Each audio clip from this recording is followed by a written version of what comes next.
What the heck's going on, guys? Whoever's listening, hey, how are you doing? Hope you're having a good week. Yeah, I'm just going to do these last 2 days that I didn't do earlier for the astrology.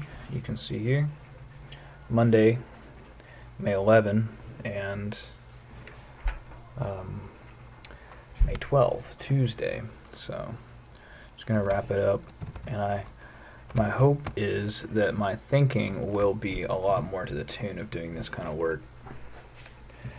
Man, this Mercury Taurus transit has just been really dull on my mind trying to do this. I can't think about it. I can always hopefully I'll be more to the tune of investigating these things, and we're going to talk about why that's going to change here. So first, on May 11th, as you know, we talked about in the last video, Saturn's about to go retrograde, so it's in shadow, and it's moving backwards. We talked a bit about what that is about, but to refresh you, it's more of a time of increased rewards and punishment for what you did in the past. Did you do good? Then you'll get good rewards. Did you do bad? Then you'll see those kind of lessons come up. Saturn is more about lessons and discipline and learning how to do work, even though it's unfair, kind of thing. So that's the basic on that one. I think that it's also going to be going backwards in these first few degrees of Aquarius, and we're going to be reflecting on the way that we did restrictions with the lockdown. Yeah, and I've been reflecting on how I do these videos, and I'm learning a lot, but it's going to take some time before I know how to do much more with the feedback I'm getting from myself from doing these videos. But I hope that on Monday I'll be able to do better research for the next week. All right. So on Monday, May 11, Mercury square Mars at 2:33 here. You see I've changed my chart around a little bit. I'm still playing with the best way to go about it, but here you get the houses clearly. Now you can finally clearly see the signs that everything's in. All right, but this exact point with Mercury square Mars is going to be, to me, it looks like that it's going to be like we're finishing up both of our Mars things in Aquarius, and we're finishing our Taurus things with Mercury there. So there's some tension between that to get both of those things wrapped up. How does your thinking about money, finances, land, food, resources, immediate pleasures, how does that work with the way you've been acting during the lockdown, the way you've been like coming out here and there, coming out on every side to get your work done, the way we've been detached from our work? How are those two things working together with you? How are you wrapping both of those things up? So there's going to be some tension there.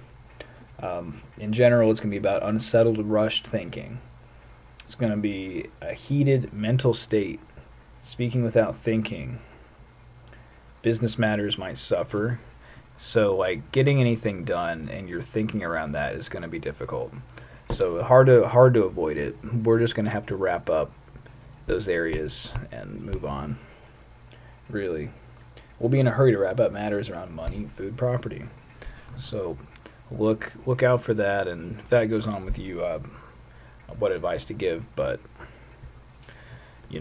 just try to calm your mind, and you'll get through that one. But here's the real interesting thing today, is Mercury enters Gemini. So let's see. I think that's it. Yeah, it's later on in the day. So like all day on Monday, the major aspect is Mercury square Mars. So we'll be wrapping things up. Like all those final last little things that we got to get done around those two areas will have to get finished. Because by the end of the day, Mercury is going to be in Gemini. And that'll be a way different way of thinking. The desire to dabble in many areas instead of thinking exclusively about food, money, sex, that kind of thing. But we'll be interested in exploring new areas of life and our thinking in a superficial, fascinating kind of way, like a curious sort of way. It's going to be more of a fluent, verbal, fast, smart thinking, seeing things from several different angles, moving forward, and that's going to like allow Mercury to move forward without diving deep. And this Mercury is not about diving deep into anything, into our thinking, but like skimming the surface of intellectual activity. But Mercury is a ruler of Gemini here, so it'll be in dignity. So our thinking is just in general going to get a lot clearer, and it's as we move past the rest of these trines to this area of our life with Mercury here, I think we're going to see a lot more clear thinking and more quick-witted sort of responses to the restrictions, the lockdowns, the systemic collapse, the financial issues, the government righteousness in the midst of it. What we believe about all of this is going to come to more of a head. All right. So that also about that Mercury, it loves to learn. It likes new people, new situations, topics, exchange of information, is favored, thinking on our feet. And the dangers of this Mercury are gossip, superficial judgments, and mind games. And that's like if this Mercury gets bored, it might create gossips. It might play with words in a insidious sort of way. And it might make judgments on the surface of things that are just not the full depth of things. Like you might understand something quickly, but you're not getting the full picture here. So we're gonna have to be sure we don't get into trouble with that, especially as this Neptune here, as we see that in the next few weeks, as Mercury approaches Venus, which is about to go backwards, is stationing shadow. I think that was last week. We might run into more trouble with our sort of seeing things in more of a superficial, dreamy way in the coming up. So that's going to be just the way we want to do it. All right. So hopefully this will help me think a bit better, and I'll be able to tell you more about that as we go forward here. But right now, like, yeah, you know how it is. Like, you're just thinking about food, money, sex stuff right now. That's just how it is. Taurus is my 9th house, so like I'm still like trugging through the philosophy, but it's not it's just not at its best. So definitely, if you have your chart, check out what Gemini is in the whole house system for you, because that'll give you a glimpse of what Mercury is going to be about for you this next season. All right. So at the end of the day here, looks like around that same time, the moon sextiles Neptune here as it approaches the Capricorn stellium. So I feel like that's going to be that diligent mood is going to be in line. Like with Moon Capricorn, we're getting our emotions out of the way. We're interested in getting it done, like emotionally confronting all of this up here. But we're going to have some support from like hope and spirituality to help us get through that as that activates, as the moon activates this up here. Yeah, our diligent mood is taking power from our dreams and our subtle perception. So our mood, the way that we're doing things, is going to get a boost from the subtle way we see things and our dreams, fantasies, illusions.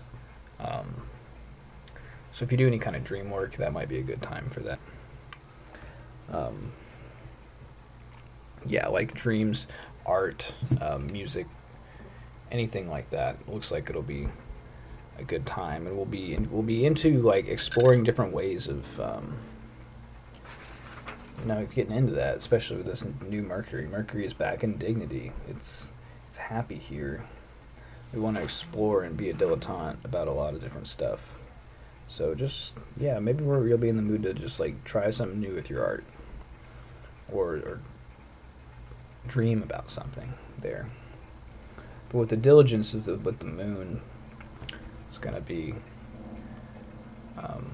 we're getting down to business even then. So use that up. Because later, and the other great thing is that the moon is applying to this trine to the sun. So our inner and outer personalities are in sync. The way we emotionally want to get things done is on track with another Earth sign, Taurus, which is like giving us like the inertia to keep pushing it through with our outer personality. So I think that'll be a really good day to chug through whatever you need to get done. It'll be really sublime and dreamy and just fresh. It's going to be a fresh energy in the afternoon. So I'm looking forward to that. But we got to look out for something here, which is around 9:30, moon in conjunct Venus here. Goes exact. So like if you want something here, like when the moon was on the other side here of the inconjunction over in Sagittarius, if you want something, you need something, you're going to get it, but it might cause you frustration because you've gotten it. That's what I look out for there. And another nice thing is that there's another exact aspect that happens today at 20:51 with the moon. Nope, it's the sun. The sun is going to perfect the semi-sextile to Venus shadow. So this is going to be about our values. We're doing all this extra emotional labor here to get in touch with what we value. Like what is important to you. Like we're beginning the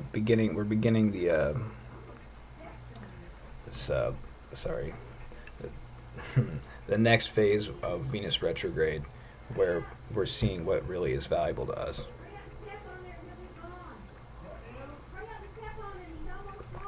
You hear that?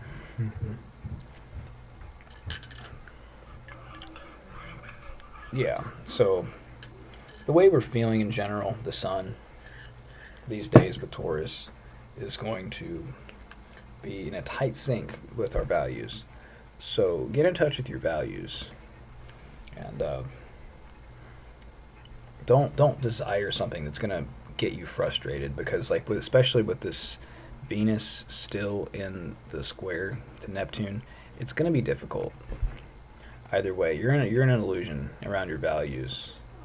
So just be aware of that, and don't be surprised if you still sustain losses during this time. It's just gonna be a hard time to not lose out. But get in touch with your values there. Really try to figure out what you need, because that's going to be really helpful in the next phase. All right? So that's Monday. And on Tuesday, we have Moon conjoin Pluto up here. Moon conjoin Jupiter shadow. So by the time let's see, how long is it going to be till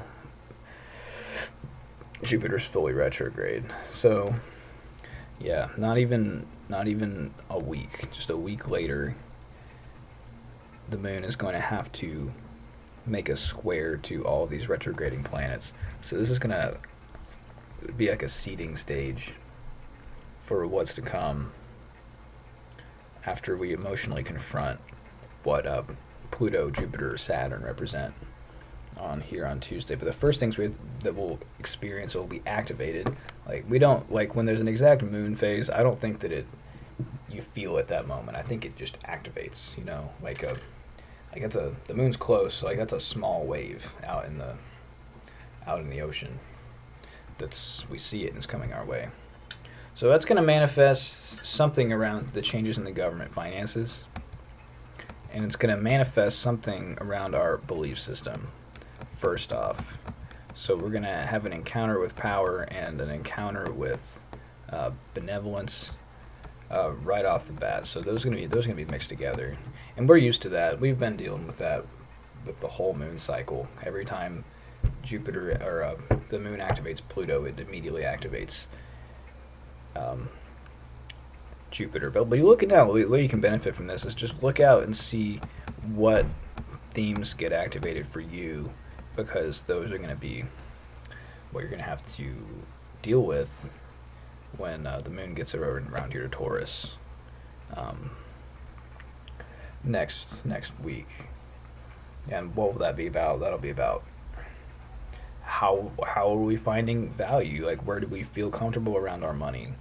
How are we going to find what we basically need in the face of all this good and all this bad, basically. Alright, so be looking out, because that'll be the themes for next week. Alright, so the moon's going to go void of course after that, and still makes a couple tight aspects. Void of course is generally considered like major aspects, and a semi-sextile is not a major aspect.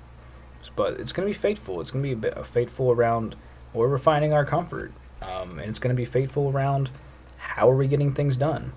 So there's going to be an emotional decision we have to make that's going to be critical in how we move forward with Mars here when Mars moves into Pisces later on today. So we're going to be emotionally confronted with the new way that we're going to have to be doing things, and the new way that we're going to be finding comfort. What's comfort for you? What is Sagittarius rule in your chart? What house is that? You've probably already noticed like where you're finding, that comfort, maybe too much comfort, that stagnant comfort has changed. It's not in Capricorn anymore. It's over here in Sagittarius. So how are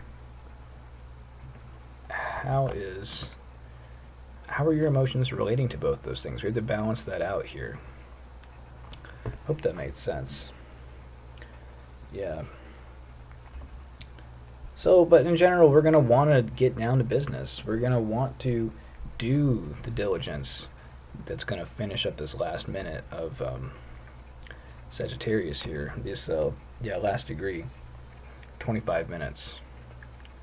So we're emotionally on board with wrapping that up so we can move on to the next phase of our activity here. All right. So after that, the moon leaves Capricorn, and our emotional state switches over to an more emotionally distant place. The moon's going to be going into orb of Saturn here, and by the end of the day, it will reach Saturn. So any nurturing we do is going to be with, some detachment, reserve, freedom. There's probably going to be some kind of manifestation of discipline. Where are we seeing rewards and punishments of our past? Those are going to come up, maybe pretty suddenly. We're going to really feel where we're at with the restriction in our society. That's going to be more prominent. But that actually goes exact at 2 p.m. that day. But before that, Mars is going to make a trine to the North Node.